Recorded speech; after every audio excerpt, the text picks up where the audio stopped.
The pen in my hand felt strangely heavy. I looked down at the sheet of paper in front of me, then over at the man sitting across the dining table. Marcus leaned back in his chair, arms crossed, a smug smile on his lips, as if everything had ended exactly the way he wanted. "Just sign it," he said calmly. "Otherwise I swear I'll drag this divorce through court. For years, years." He emphasized the word on purpose. Years of lawyers, years of disputes, years of wearing me down. I said nothing. I simply looked at him, the man who believed he was about to take everything, the penthouse, a portion of my company, and the money it had taken me nearly 20 years to build. Then I signed. The pen glided across the paper. My name appeared neat and clear without the slightest tremble. Marcus smiled. He thought that signature meant I had surrendered. I set the pen down. Then I took a set of keys from my purse and placed them beside the stack of papers. "I hope it's worth it," I said softly. Before he could respond, I stood up, walked out the door, and left my own penthouse without looking back. Marcus didn't chase after me. Why would he? As far as he knew, the apartment was his now. The Tesla in the garage downstairs too. And soon enough half of my assets would belong to him. Marcus believed he had just won the easiest divorce case in Seattle. But the next morning at 8:14 a.m., his phone rang. It was his lawyer, and the first thing the man shouted through the phone was, "Marcus, do you realize what you just allowed your wife to do?" Marcus didn't answer right away. He was sitting on the sofa in the living room of the penthouse, the home he believed had finally become his. The phone was still pressed to his ear, but the smile on his face had disappeared. "What do you mean?" Marcus asked. On the other end of the line, his lawyer let out a sharp breath as if trying to stay calm. "You signed those papers without reading them." "It was just a temporary asset division form," Marcus replied. "She signed it willingly. Everything's done." There was a pause. Then the lawyer spoke slowly, one word at a time. "Marcus, you just signed away all rights to claim any assets." Marcus laughed. "That's impossible. And the penthouse," the lawyer continued, "it doesn't belong to you. In fact, it never did." The smile on Marcus's face vanished completely. "What the hell are you talking about?" But that story started long before the night I put my signature on the divorce papers. 6 years earlier, at a fundraising gala in downtown Seattle. That night I was 32 years old, freshly promoted to chief architect at Morrison Design Group. My life was nearly perfect then, a rising career, the penthouse I had bought with the inheritance from my mother, and an open future ahead of me. I was standing quietly beside the auction table when a man walked up, a perfectly tailored suit, a charming smile, a confident voice. "I'm Marcus," he said, "and I'm building a company that's going to change the entire construction industry." At the time I had no idea. That meeting would cost me nearly 6 years of my life, and teach me a lesson I would never forget. Marcus looked completely different back then. At least at first. Under the warm yellow lights of the gala, he spoke like a man with an entire future ahead of him. He talked about his startup, a technology platform that was supposedly going to revolutionize the construction industry. He mentioned investors' powerful connections, plans worth millions of dollars. And I believed him. Looking back now, the warning signs had been there from the very beginning. Marcus always talked a lot, but with very few details. Whenever I asked exactly what his product was, the answer was always vague. When he mentioned partners, he kept dropping the names of famous people in the industry, but at the time I didn't think much about it, because Marcus knew how to make people feel special. He asked about my workday. He remembered the type of wine I liked. Once when I worked late and forgot to eat lunch, Marcus showed up at my office with 2 takeout boxes. After nearly 10 years of dedicating all my time to my career, I had grown used to being alone. Marcus made me feel seen. 18 months after that first meeting, we got married. At the time I thought I had found my life partner. I didn't realize that I had just opened the door to the man who would spend nearly everything I had built. And back then I still didn't fully understand the value of the 3 things my mother left me before she passed away. My mother passed away 2 years before I met Marcus. Her death left a huge emptiness in my life. But she also left me 3 things I have always considered the most precious in my life. The first was a vintage Cartier watch from the 1950s. The second was a collection of watercolor paintings she had created over decades. And the third was a handwritten letter. In that letter, my mother wrote just one sentence that I have never forgotten: "Never let anyone dim your light." I kept the watch in a safe beside my bed. My mother's paintings hung throughout the penthouse. And the letter I kept in my bedside drawer where I could read it again whenever I felt lost. During the first year of my marriage to Marcus, everything seemed fine. Marcus was attentive, caring, and always talking about the next big project.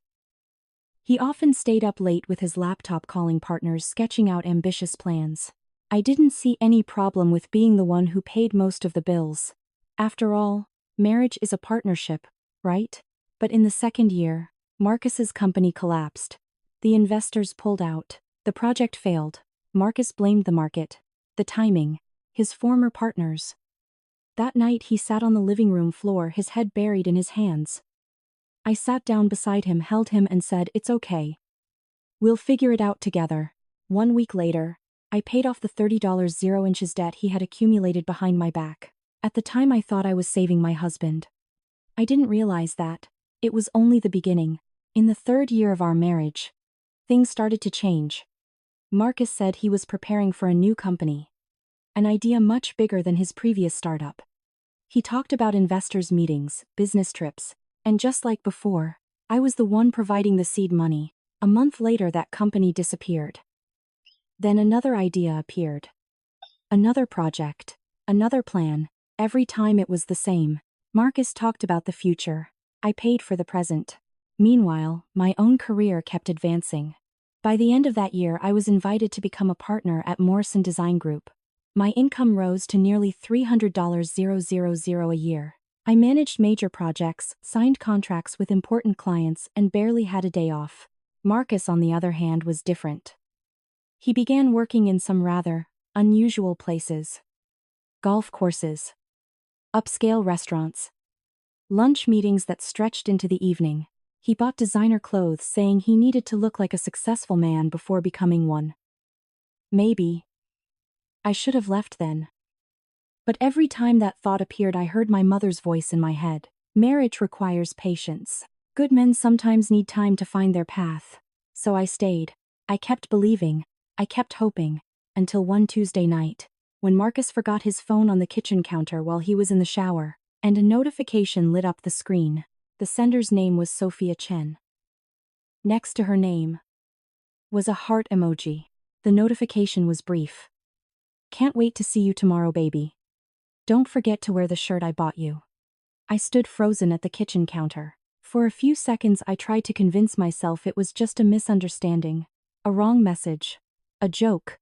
But then, my hand unlocked the screen automatically. The conversation went back months. Line after line of messages appeared before my eyes. "Just 6 more months. After the divorce is finalized. She has more money than you think." My heart was pounding so hard I could hear it in my ears. Marcus had been cheating. Not once. Not for a few weeks. 6 months. And the woman knew exactly who I was. I scrolled up to see her profile picture. Name Sophia Chen. An Instagram influencer. Around 200,000 followers. Perfect photos of a luxurious life, fine restaurants, designer handbags, glamorous trips. I opened her profile. And then I saw it. On Sophia's wrist was a watch. The vintage Cartier, from the 1950s. My mother's watch. The one I thought I had lost 3 months earlier. In that moment, hundreds of thoughts rushed through my mind. I wanted to scream. I wanted to throw the phone out the window. I wanted to drag Marcus out of the shower and force him to explain everything right then and there.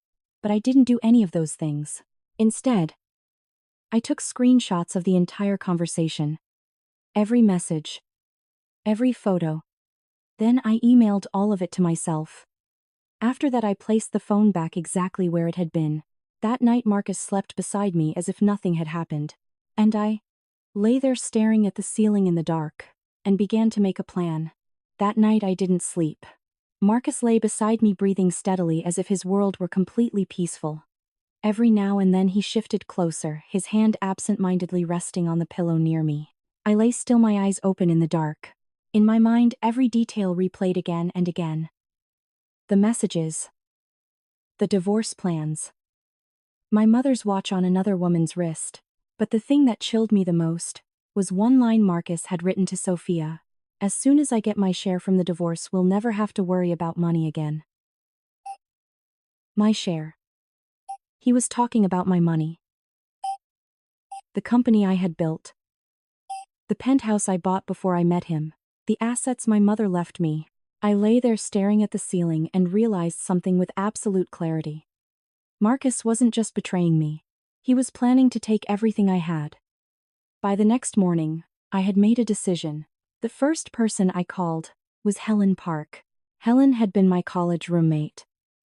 Now she was one of the best divorce attorneys in Washington state. We hadn't spoken in nearly a year.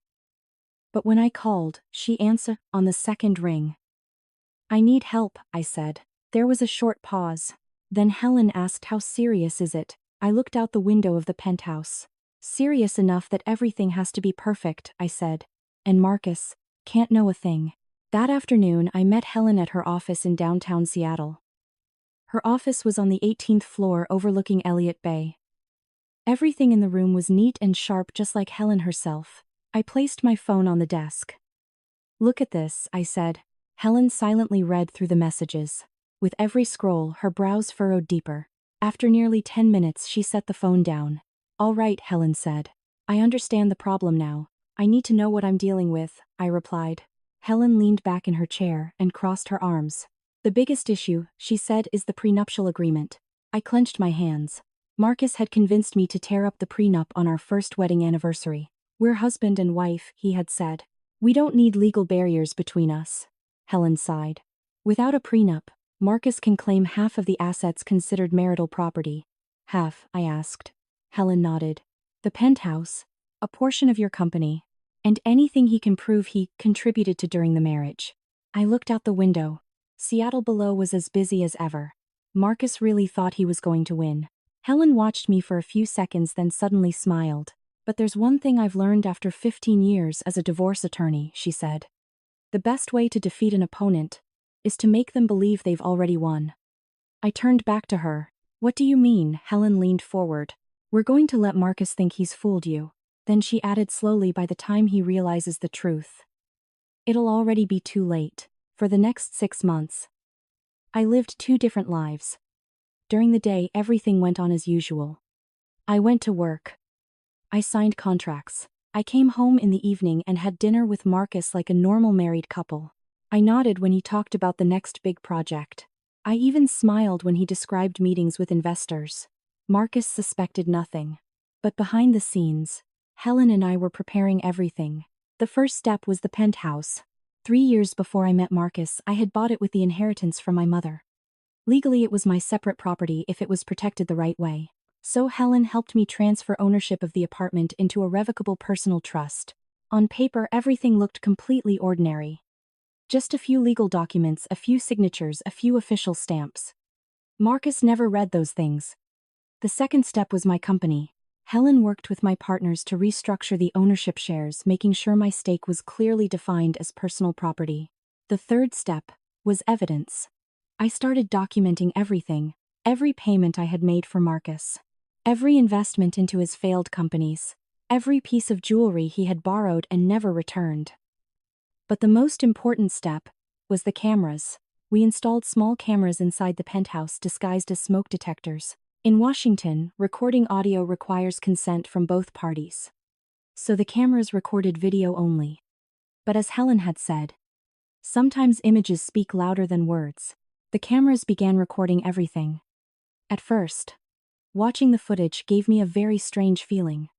Part of me still hoped I had misunderstood, that Marcus wouldn't go that far. But then one afternoon while I was at the office, my phone vibrated. It was a notification from the camera system.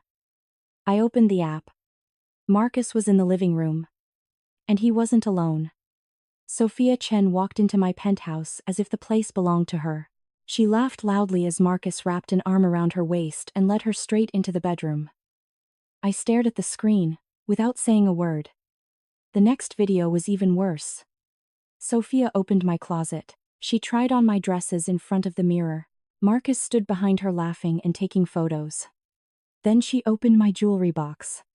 I felt my hands clench so tightly they turned white. Sophia tried on my mother's earrings, turning in front of the mirror and saying something that made both of them burst out laughing. But the final clip was the one that nearly made me drop my phone. Marcus and Sophia were standing in the living room, in front of the wall where my mother's 3 watercolor paintings hung. Sophia pointed at them. Marcus shrugged. Then the two of them started taking the paintings down. I watched as they wrapped each one in paper and carried them to the door. Paintings my mother had spent decades creating. Paintings I had hung in my home to remember her. Marcus handed them to Sophia, as if they were nothing more than cheap decorations. That was the moment I understood something. Marcus didn't just want my money. He believed that everything I owned could be taken from me. 2 days later, I came home earlier than usual. The penthouse was quiet. The late afternoon light streamed through the large glass windows falling across the living room wall. I walked in and stopped. The wall was empty. 3 rectangular outlines were clearly visible where my mother's paintings had hung for years. For a moment I could barely breathe. I stood there for a long time staring at that empty wall as if the paintings might somehow return if I looked long enough. Then I picked up my phone. Marcus answered after 3 rings. "Have you seen my mom's paintings?" I asked, trying to keep my voice calm. There were a few seconds of silence. Then Marcus gave a small laugh. "Oh, those old paintings." I tightened my grip on the phone. "Where are they?" "I gave them away," Marcus said casually. "The place needed clearing out. Besides, they were kind of gloomy." Gloomy. I closed my eyes. My mother had spent her entire life painting those pieces. They might not have been worth much money to anyone else, but to me they were a lifetime of memories. They were her hands, her love, the final years of her life before she passed away. I went into the bathroom and locked the door, and for the first time in weeks, I cried. Not because Marcus was cheating, not because of the money, but because in that moment I realized Marcus had never respected anything that belonged to me. An hour later, I washed my face, fixed my makeup, and walked out of the bathroom. Helen's plan was still moving forward. And Marcus still had no idea what was waiting for him. A week later, Helen called me. "It's time for the next step," she said. We met at her office that afternoon. On the desk was a thick stack of documents neatly clipped together. Helen slid the folder toward me. "This is what Marcus needs to sign." I flipped through the first few pages.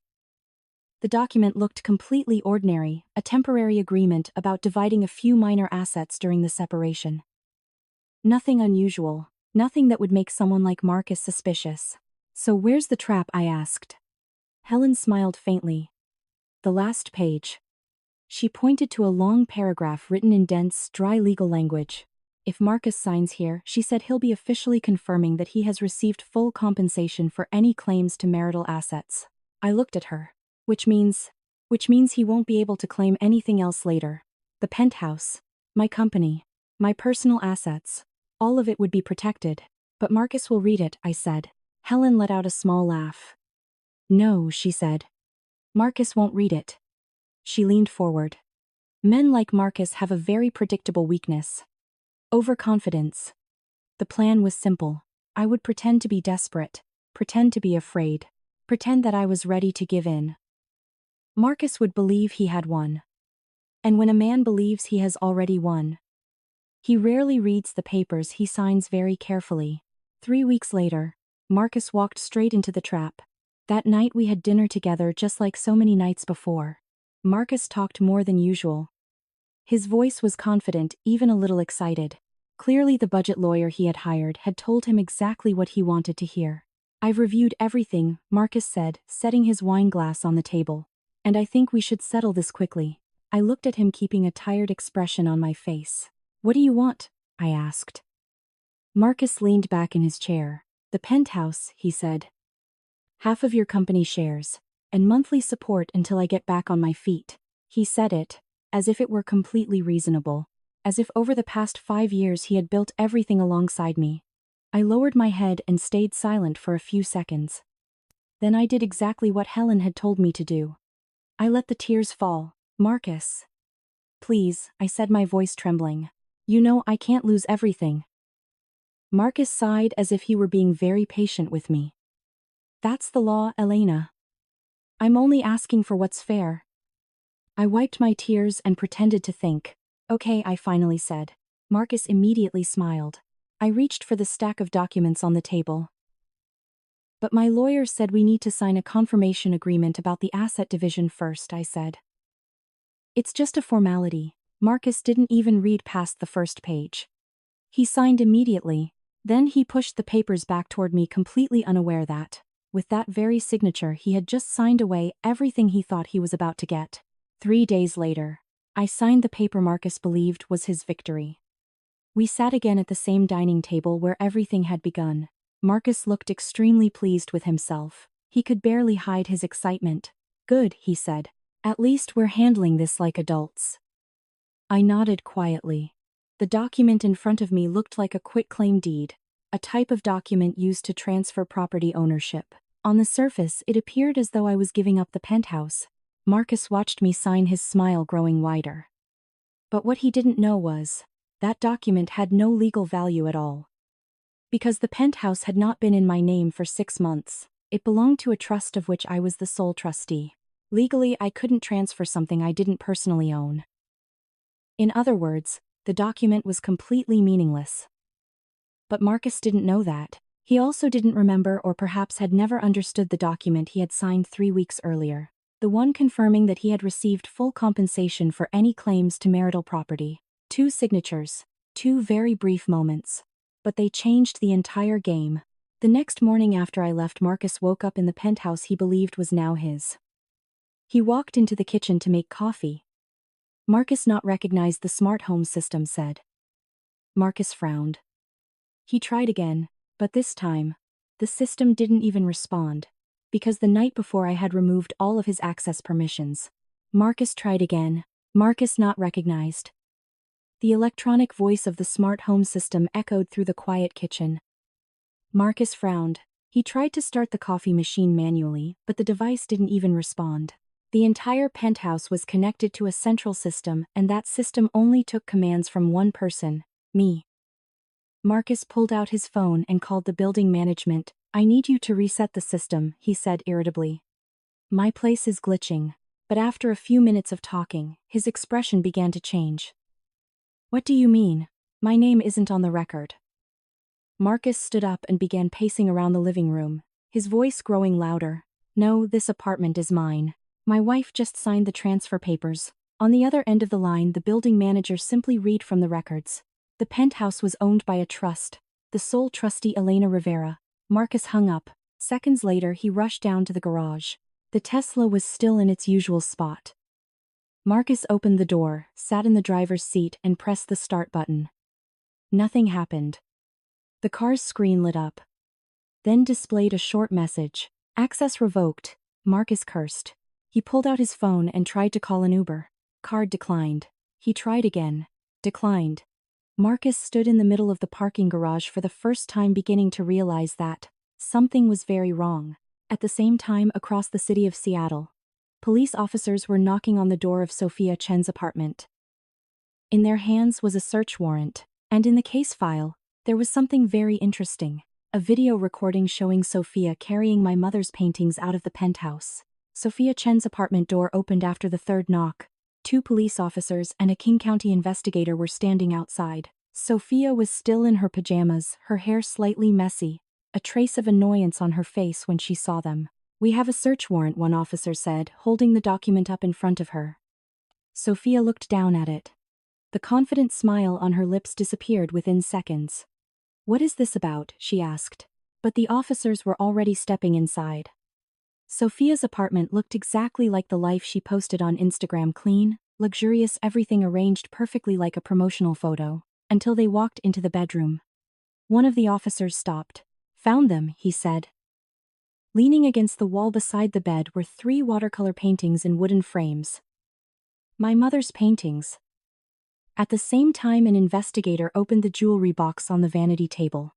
Inside was the vintage Cartier watch, my mother's pearl earrings, and the emerald ring that once belonged to my grandmother.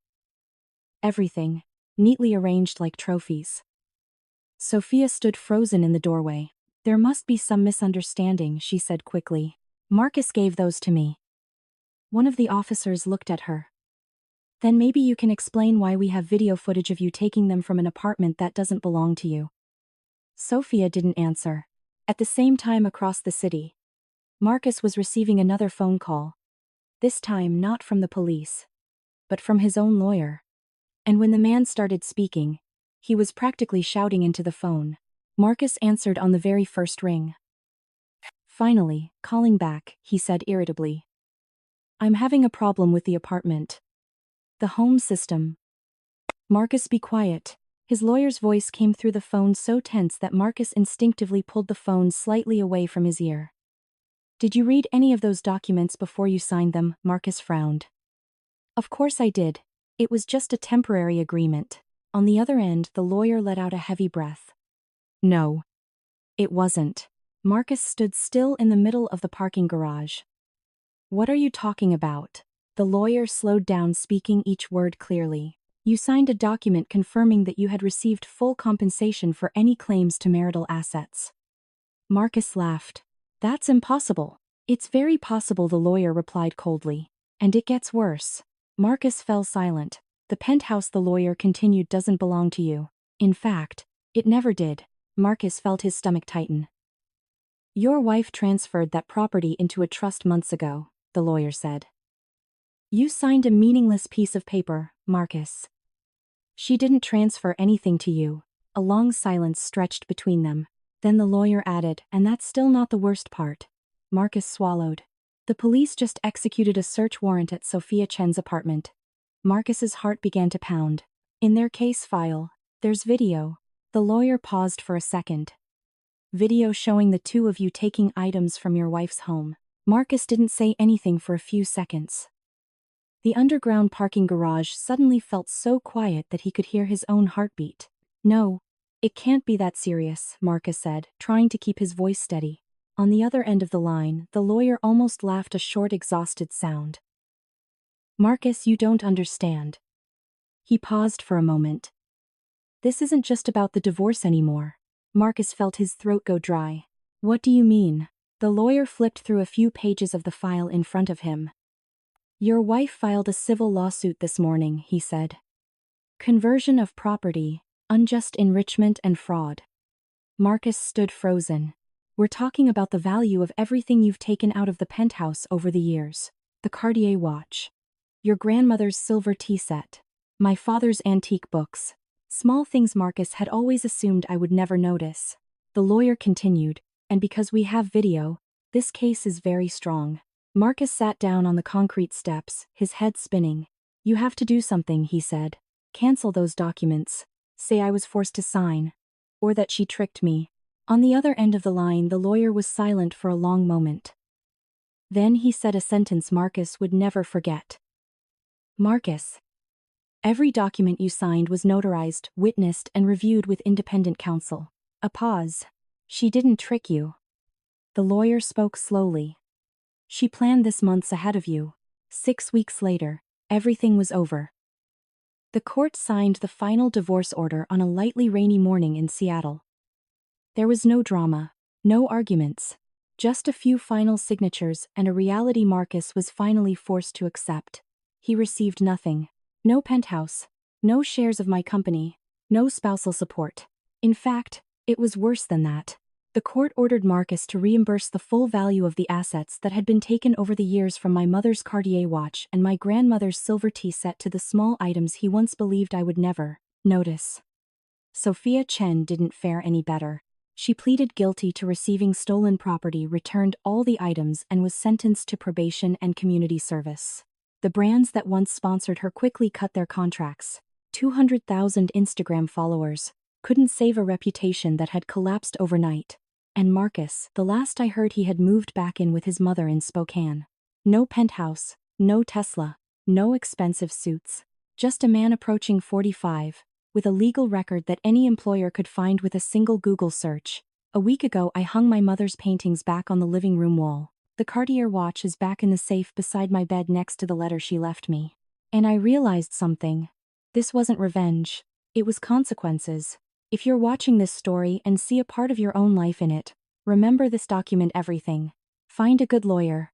And never let anyone make you feel like you need permission to keep what belongs to you. Because sometimes justice doesn't come from revenge. It comes from stopping the protection of the people who hurt you. If you've made it this far, tell me in the comments. What would you have done if you were in my place?